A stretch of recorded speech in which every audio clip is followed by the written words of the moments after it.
इस लेक्चर में एक्सो प्लैनेट्स क्या होते हैं, हाईसीन वर्ल्ड क्या है और ये टाइडल लॉकिंग क्या है, इसके रिगार्डिंग डिस्कस करेंगे। ये रिसेंटली न्यूज में इसलिए आया क्योंकि कुछ एस्ट्रोनॉमर हैं, साइंटिस्ट है, वैज्ञानिक, उन्होंने नई क्लास के एक्सो प्लैनेट्स ढूंढे जिनका नाम रखा है हाईसीन वर्ल्ड। ये हाईसीन का मतलब क्या है? देखो, जो ये वर्ड है, शब्द हाईसीन नाम का, दो वर्ड से मिलकर बना हुआ है। हाई का मतलब है हाइड्रोजन और सीन लिया है ओशन से, तो ये हाइड्रोजन और ओशन से वर्ड बनाया है हाईसीन। ये एक तरह से क्या है, प्लानिट वाइड ओशन है यहाँ पे, और हाइड्रोजन रिच एटमॉस्फेयर है। ये पाए गए हैं एक्सो प्लानिट। कुछ एक्सो प्लानिट देखें यहाँ पे, इनका जो डायमीटर है एक्सो प्लानिट का, एक्सो प्लानिट क्या होते हैं इसकी देखो लास्ट में जानेंगे हम एक्सो प्लानिट क्या है। मतलब ये समझ लो छोटा सा कि जो हमारा सोलर सिस्टम होता है, जैसे सन है, सन के चारों ओर चक्कर लगा रहे हैं 8 ग्रह, इस सोलर सिस्टम से जो भी बाहर हैं, कुछ ही दूसरे स्टार के चक्कर लगा रहे हों, तो वो एक्सो प्लानिट हो जाते हैं। तो ये एक्सो प्लानिट हाईसीन नाम के ढूंढे गए, जो लगभग हमारा अर्थ का डायमीटर है। डायमीटर मतलब ये अर्थ है, अर्थ का जो ये डायमीटर है, इस डायमीटर से 2.6 टाइम्स ज़्यादा इनका डायमीटर है, और टेम्परेचर भी लगभग 200 डिग्री सेल्सियस तक है। और हमारे यहाँ पे तो आपको पता है मैक्सिमम 45-50 तक पहुँच पाता है। ये 200 डिग्री सेल्सियस तक टेम्परेचर है, और इसका जो एटमॉस्फेयर है, वातावरण, वहाँ में हाइड्रोजन है, थिक हाइड्रोजन। और यहाँ पे क्या है, जो प्लेसेस हैं यहाँ पे अर्थ और जाइंट जो प्लैनेट्स हैं जैसे नेपच्यून और यूरेनस, इनके बीच में इनका साइज है। मतलब अर्थ से तो बड़े हैं, और जो नेपच्यून है, यूरेनस, उनसे छोटे हैं, इनके बीच में इनका साइज है। ये क्लासिफाई किए जाते हैं एज ए सुपर अर्थ की तरह माना जाता है, या मिनी नेपच्यून। मतलब नेपच्यून से छोटे हैं, अर्थ से बड़े हैं इसलिए सुपर अर्थ, और नेपच्यून से छोटे हैं इसलिए मिनी नेपच्यून। ये इनकी जो क्लासिफिकेशन है, इनकी जो डेंसिटी है यहाँ पे, एटमॉस्फेयर कैसा, उसके अकॉर्डिंग डिफाइन की जाती है। एटमॉस्फेयर में क्या है, कंपोजिशन क्या है, क्या पाया जाता है, रिच हाइड्रोजन है इनमें एक तो। और ये प्लानिट क्या है यहाँ पे, जैसे मिनी नेपच्यून जो प्लानिट होते हैं उनसे अलग, प्लानिट से अलग जो मिनी नेपच्यून प्लानिट हैं, जो मिनी नेपच्यून प्लानिट है उनसे अलग ये क्या है, इनका जो सरफेस है वो सॉलिड है। जैसे अर्थ का होता है, अर्थ का सरफेस भी सॉलिड होता है, इनका सरफेस भी सॉलिड है कठोर अवस्था में। और जो ये क्या है, अर्थ से बड़े और हॉटर हैं, अर्थ से ज़्यादा तो टेम्परेचर है, फिर भी देखो अर्थ से ज़्यादा टेम्परेचर, ज़्यादा लगभग 200 डिग्री सेल्सियस तक इनका टेम्परेचर है, फिर भी यहाँ पे ओशन है। अब सोचो, क्योंकि 100 डिग्री सेल्सियस पे तो भाई साहब पानी उबलना शुरू कर देता है, लेकिन फिर भी यहाँ पे लार्ज ओशन पाए जाते हैं। ये कुछ हाईसीन ऑर्बिट ऐसे हैं, मतलब इनका जो ऑर्बिटल है, अपने जो स्टार है, जैसे सन है, सन के चारों ओर अर्थ चक्कर लगाती है, तो इनका भी ऑर्बिट है। मतलब जो ये पाथ है, ये रास्ता है, अर्थ चारों ओर चक्कर लगा रही है सन के, इसको ऑर्बिटल पीरियड बोलते हैं, जिस पीरियड में ये लगाती है। और जो ये चक्कर लगा रही है, इस पाथ को बोलते हैं ऑर्बिट। तो ये ऑर्बिट करते हैं अपने सन के, जो इनका सन है, सूरज है, स्टार है, जिसके भी ये चारों ओर चक्कर लगाते हैं, ये टाइडली लॉक्ड रहते हैं। इनका जो डे साइड है एक मतलब हॉट रहता है, और नाइट जो है बिल्कुल डार्क रहती है, बिल्कुल वहाँ पे डार्क नाइट साइड होती है दूसरी।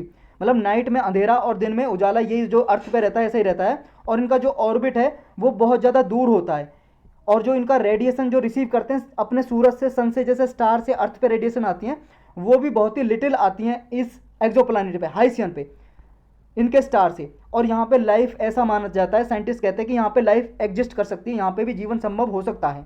तो ये टाइडल लॉकिंग क्या है, ये हमारे लिए जानना जरूरी है। टाइडल लॉकिंग का मतलब ये है भाई साहब, जैसे मान लो अर्थ सन के चारों ओर चक्कर लगाती है, ये अर्थ है और ये सन है, चारों ओर चक्कर लगा रही है, तो ये जो इसका रिवॉल्यूशन पीरियड है, रिवॉल्यूशन क्या हो गया, अर्थ सन के चारों ओर चक्कर लगा रही है, ये तो हो गया रिवॉल्यूशन, यानी कि परिक्रमण हिंदी में बोलते हैं। और अर्थ अपने अक्ष पे भी तो घूम रही है, उसको बोलते हैं रोटेशन, हिंदी में बोलते हैं घूर्णन।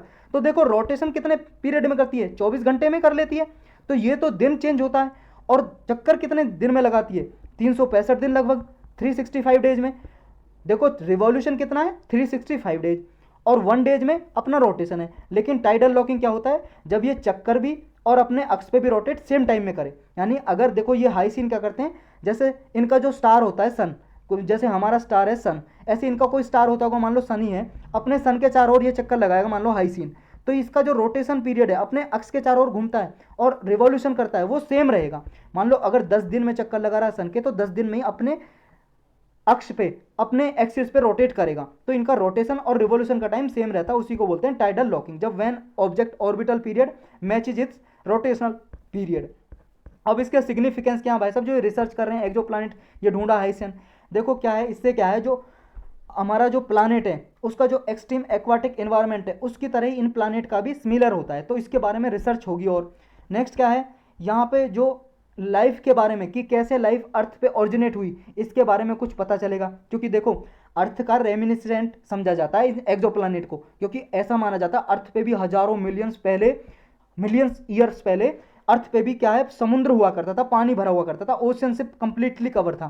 तो ऐसा कुछ देखा जा सकता है एविडेंस कि यहाँ पे अर्थ पे जो लाइफ ओरिजिनेट हुई है कैसे हुई है। तो ये इसका ही बस सवाल ढूंढते रहते हैं, इस सवाल का ही आंसर ढूंढते रहते हैं ये साइंटिस्ट कि ओरिजिन कैसे हुआ यूनिवर्स का, लाइफ कैसे ओरिजिनेट हुई, ये कुछ देख सकते हैं। जो हयासीन वर्ल्ड है, यानी कि जो हयासीन वर्ल्ड है यहाँ पे डिफरेंट लाइफ जो अर्थ पे सपोर्ट करता है, मतलब अर्थ पे जो लाइफ है, जीवन है, तो हयासीन वर्ल्ड पे कैसे लाइफ होगी, इसका कुछ आंसर मिल सकता है। तो ये इसके इंपॉर्टेंस है, सिग्निफिकेंस है। अब ये एक्सोप्लैनेट क्या है, जैसे हयासीन वर्ल्ड भी एक एक्सोप्लैनेट है, तो वैसे ऑलरेडी मैं बता चुका हूँ एक्सोप्लैनेट को एक्स्ट्रा सोलर प्लैनेट भी बोलते हैं। ये जो सोलर सिस्टम है हमारा, उससे आउटसाइड जो प्लैनेट होते हैं, जो भी ग्रह हमारा सोलर सिस्टम है, इसके चारों ओर, सन के चारों ओर 8 ग्रह लगा रहे हैं। मरकरी, वीनस, अर्थ, मार्स, जुपिटर, सैटर्न, यूरेनस और नेपच्यून, ये 8 ग्रह जो चक्कर लगा रहे हैं, इसके बाहर कोई और प्लैनेट हैं कहीं पे भी और दूसरे सन का, दूसरे सूरज का चक्कर लगा रहे हैं, उन्हें एक्सोप्लैनेट कहते हैं। ये सबसे पहले डिटेक्शन किए थे 1992 में साइंटिस्ट ने, और अब तक लगभग 4400 एक्सोप्लैनेट ढूंढे जा चुके हैं, डिस्कवर किए जा चुके हैं। और देखो ये ना डायरेक्टली टेलीस्कोप जो होते हैं, दूरबीन, उनके जरिए नहीं देखे जाते, क्योंकि अपने स्टार जो रहता है, इनका सन बहुत ही ज़्यादा ब्राइट रहता है, उसके पीछे छुपे रहते हैं, तो दिखाई नहीं देते टेलीस्कोप से। तो फिर कैसे देखते हैं, देखो एक्सोप्लैनेट को इनडायरेक्टली इफेक्ट से देखते हैं। क्या है, जब ये स्टार का जो इफेक्ट पड़ता है, ऑर्बिटल पीरियड होता है जो स्टार का, जब ये अपने स्टार के सन के चारों ओर चक्कर लगा रहे होते हैं प्लैनेट के, तो कुछ इफेक्ट के प्रभाव पड़ता है जो स्टार का इन प्लैनेट पे, उस इफेक्ट के जरिए पता लगाते हैं ये साइंटिस्ट, एस्ट्रोनॉमर जो होते हैं। तो यही था बस इस लेक्चर में।